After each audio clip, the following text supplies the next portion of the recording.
a cradle-to-career focus where we have free child care for people making less than $70,000, so kids are ready for school, that we stop screening 4-year-olds with a test.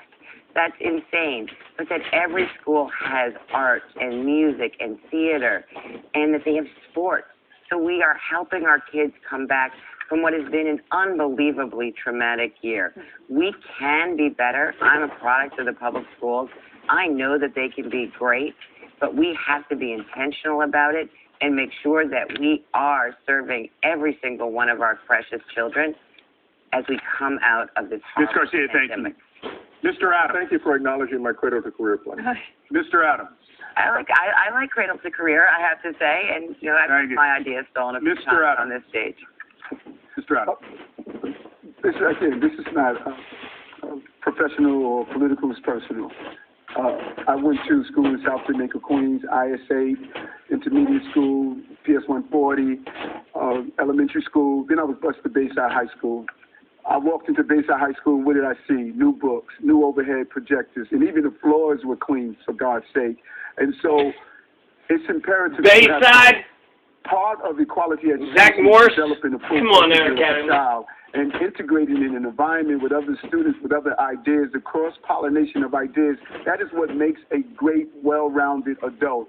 We have to stop the criminality of young people in the city. New York is 65% of black and brown children never reach proficiency in the Department of Education. And then even make it even worse, 55% of the men and women at Rikers Island have learning disabilities. 30% are dyslexic. 80% don't have a high school diploma or equivalency. If we don't educate, we will incarcerate. Thank you, Mr. Adams. Educate. Mr. Adams. Mr. Yang, both tough challenges for the city school system. Would your administration prioritize desegregating schools or improving the quality of schools? Tell us why. I think you can serve both goals. I think quality and integration go hand in hand. I'm a public school parent and a special needs parent, and I can say that the vast majority of parents, you know what we want to do? We want to send our kids to a local public school that's giving them an education we're excited about that represents the diversity of our community. That's what just about every parent wants. And it's only when the school doesn't deliver that do you then start looking around and saying, oh my gosh, like what do I have to do? So we have to do a better job of making people excited about the public schools in their neighborhoods. And they see different numbers in terms of integration. I do want to say that right now, we've been failing our kids for this past year in an epic way. I mean, as a public school parent, I've been frustrated. Our school's been closed longer than they should have been, and 50% of kids are still not back in school. 29% of New Yorkers don't have high-speed internet. Who knows how their kids have been learning? So we have a lot of time to make up. Summer Rising, I think, is great if you're a parent watching this, you know, like some summer camp plus summer school hybrid, like on the city. Please do send your child. Talking about these goals at the wake of our failure for hundreds of thousands of kids strikes me as missing the priorities right now. Okay. Ms. Morales? So as the only former educator on this stage tonight, I can tell you that neither integration or school quality is going to improve unless we begin to dismantle the racist systems that perpetuate inequality in our school system. We need to make sure that our schools are all fully funded.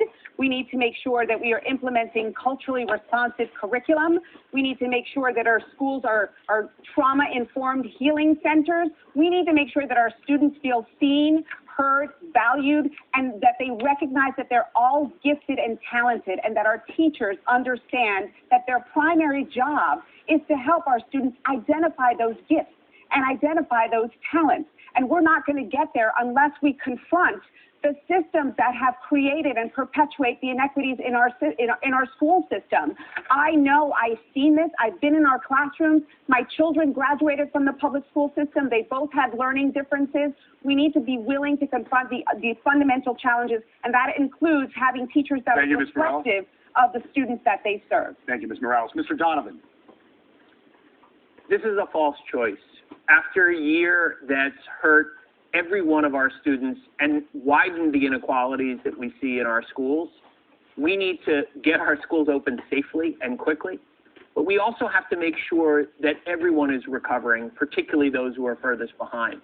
My Education Recovery Corps would put thousands of young people side by side with our teachers, making sure that we not only recover academically, but also socially and emotionally from the trauma that we've seen.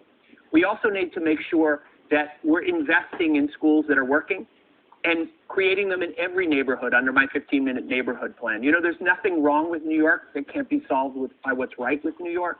We have great, highly integrated schools, dual language schools, arts-based schools, STEM-based schools. We need to be growing them and creating them in every neighborhood. Finally, we need to better connect our schools to jobs. My idea for a New York City Job Corps would make sure that every single high school student has at least one paid internship by the time they graduate. Thank you, Mr. That would Donovan. really help to close the gaps in our schools. Mr. Donovan, thank you. Ms. White. You know, I went to an elementary school that was segregated, overcrowded, and underfunded, and despite having parents who between them had 8 years of graduate education, sent me to school reading and math ready.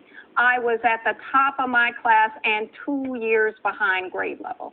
This is the wrong conversation. We can and must recognize that Brown versus Board of Education, before Brown v. Board, we said separate was equal. It wasn't.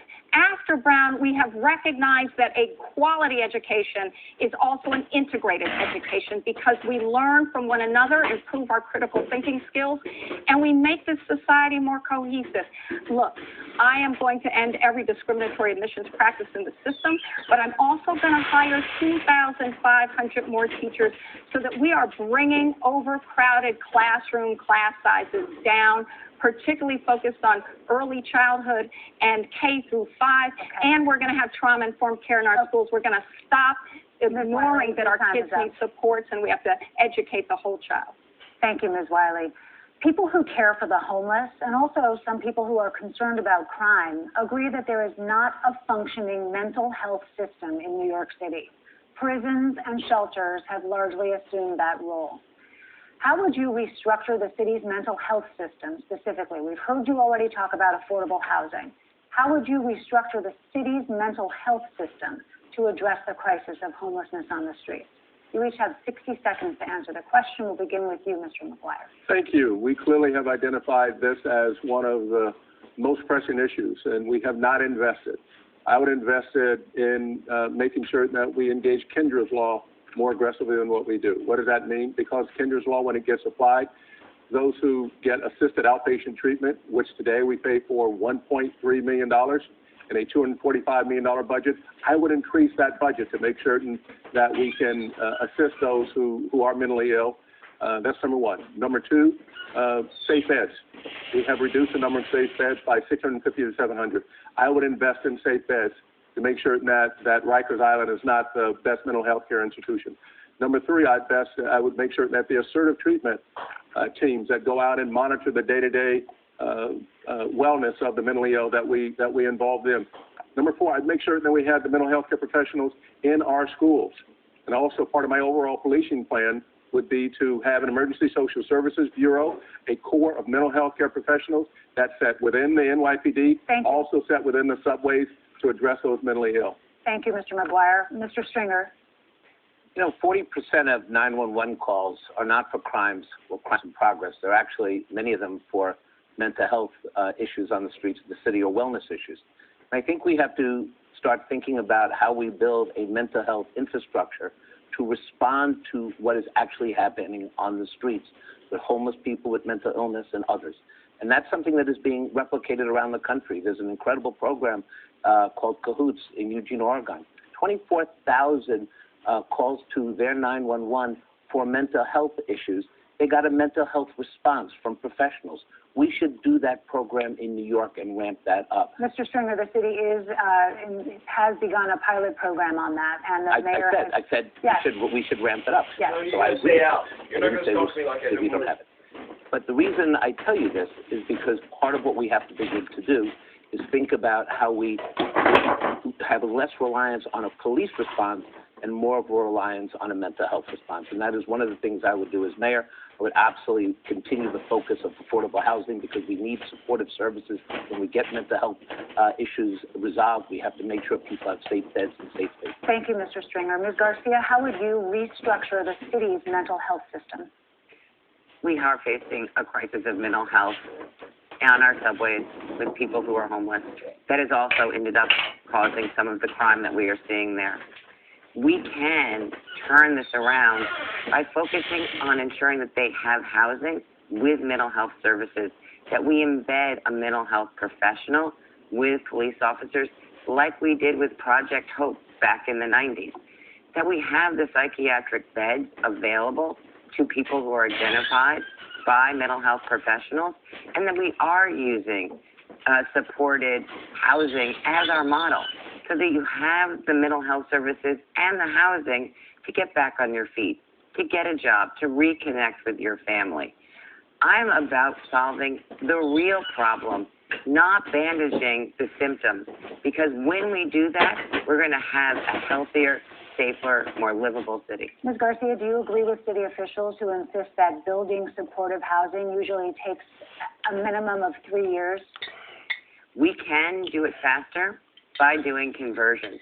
We know that that's possible, and that will be much faster. I mean, the procurement process for building things in the city of New York is fundamentally broken. Thank you. And when I'm mayor, I'm going to fix it. Thank you. Mr. Adams, how would you restructure? Yes, and I wanted to pick up on the tail end of that, of why it takes 3 years. It takes 3 years because the city is dysfunctional.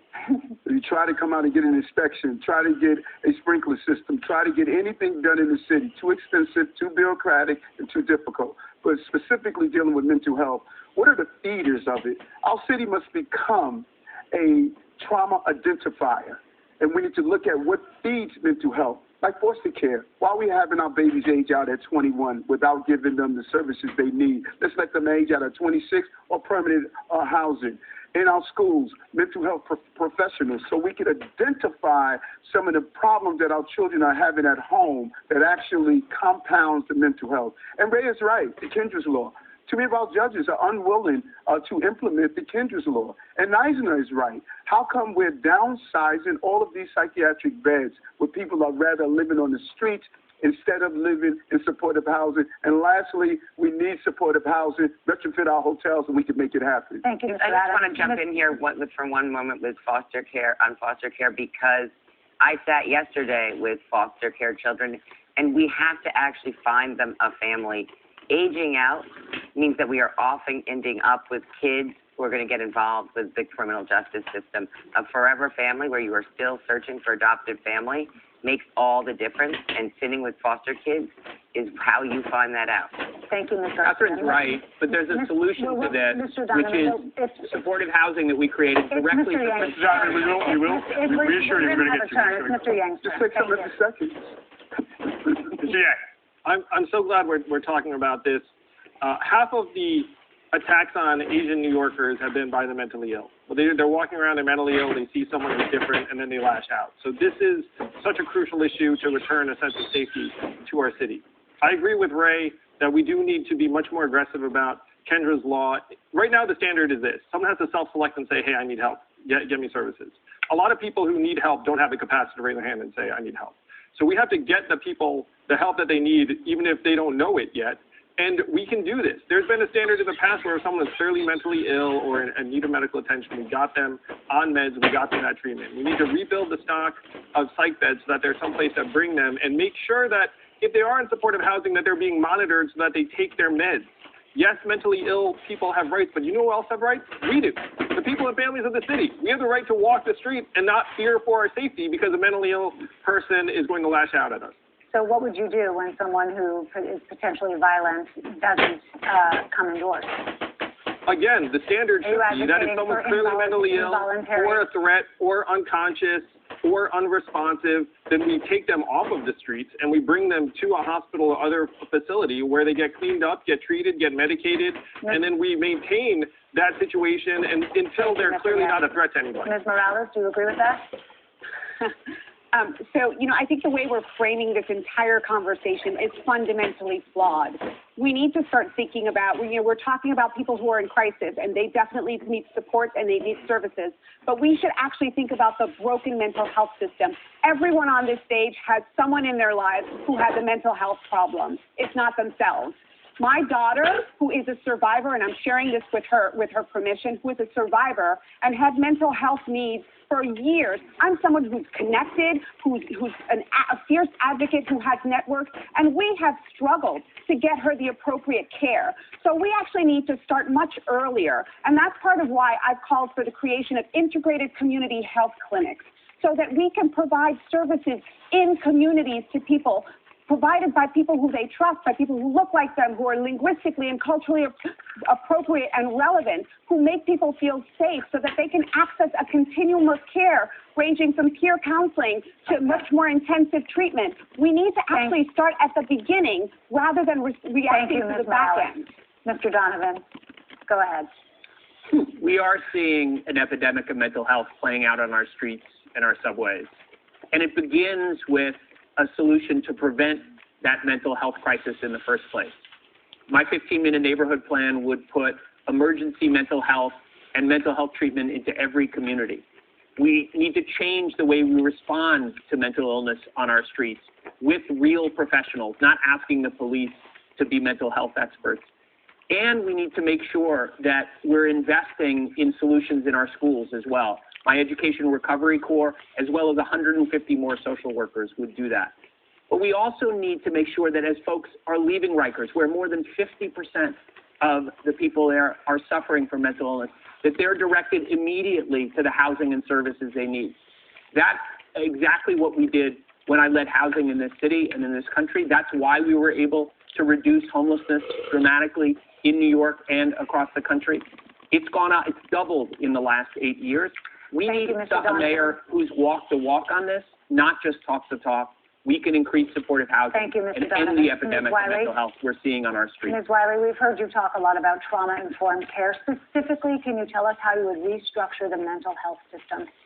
Well, first, by creating a real comprehensive one. This is why I've talked about trauma-informed care in schools, because so often there is trauma and mental health issues that are getting misunderstood and are being treated as disciplinary problems, which is why we have a school-to-prison pipeline. So I'm going to put cognitive behavioral and dialectical behavioral therapy in the schools, including making sure we have social workers and student support teams, so that when students are showing any evidence of a problem, they're getting the supports they need. But also in our universal care plan, where we're creating drop-off centers for child care and elder care in communities, they're going to be co-located with other supports and services, community-based organizations, but also government services, so that it becomes a one-stop shop for all that we need. And it is healthcare. Mental health is healthcare, and as we're looking to expand on giving folks a health insurance card who do not have it, we are going to include those services in that plan.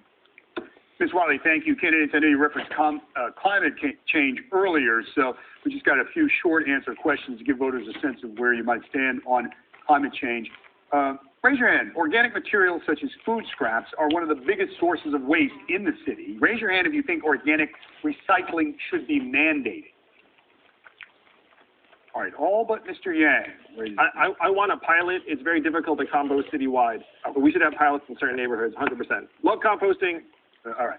Large buildings are the greatest source of greenhouse gas emissions in the city. Raise your hand if you think building owners should be forced to retrofit to cut down on those emissions. Can we finance it? Yes. Yeah, there's a job plan. Yeah, if we finance it, yeah, for sure. If you don't finance it, it's tough. Another job plan. All right, so no one raised their hand as a question as it was written. You were saying there needs to be a public-private partnership. It has to be. You Like can't local afford law it all. 97. Agree on that, apparently? All right, thank you. Local Law 97 Local Law requires 97. it. We need PACE. We need other investments to partner with building owners to make this real. You actually need somebody who's actually managed a budget before to be able to do this in a public-private way. Ms. Dwyer, thank you. Raise your hand if you think the city should ban the use of natural gas for cooking and heating in new construction and major renovations. Moving forward. I'll read it again. If you think the city should ban the use of natural gas for cooking and heating in new construction and major renovations. Are you asking immediately or sometime in the future? We can get there, I but was it's going to take say, some there's time. a transition You process. can get there before immediately. we You need to pass have a the plan. transition process in place, We and you need to do be able have to to get afford it to in net place. So zero. the answer is and likely to be. All right, well, hold on. Is that a yes?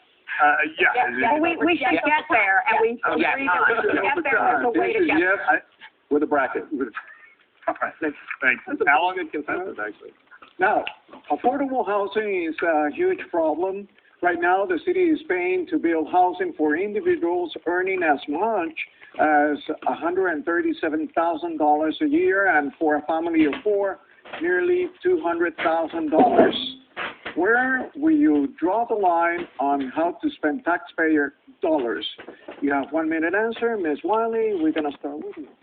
Well, let's start by saying that we have to confront not just the bureaucracy, but we have to be willing to confront developers, because it simply shouldn't be the case that anybody enriches themselves when they're already very wealthy, because so many New Yorkers, 45%, are spending more than a third of their income on housing. That means some people in the city are deciding whether to eat or pay rent. So we have to end the state subsidies. We have to actually make a plan, as is mine, not just to use all the powers of government to make sure we're creating affordable housing people can actually afford, which is why I'm doubling the size of our capital construction plan to do that and to put people to work while we do, putting more money in their pockets to pay the rent in communities that need the jobs.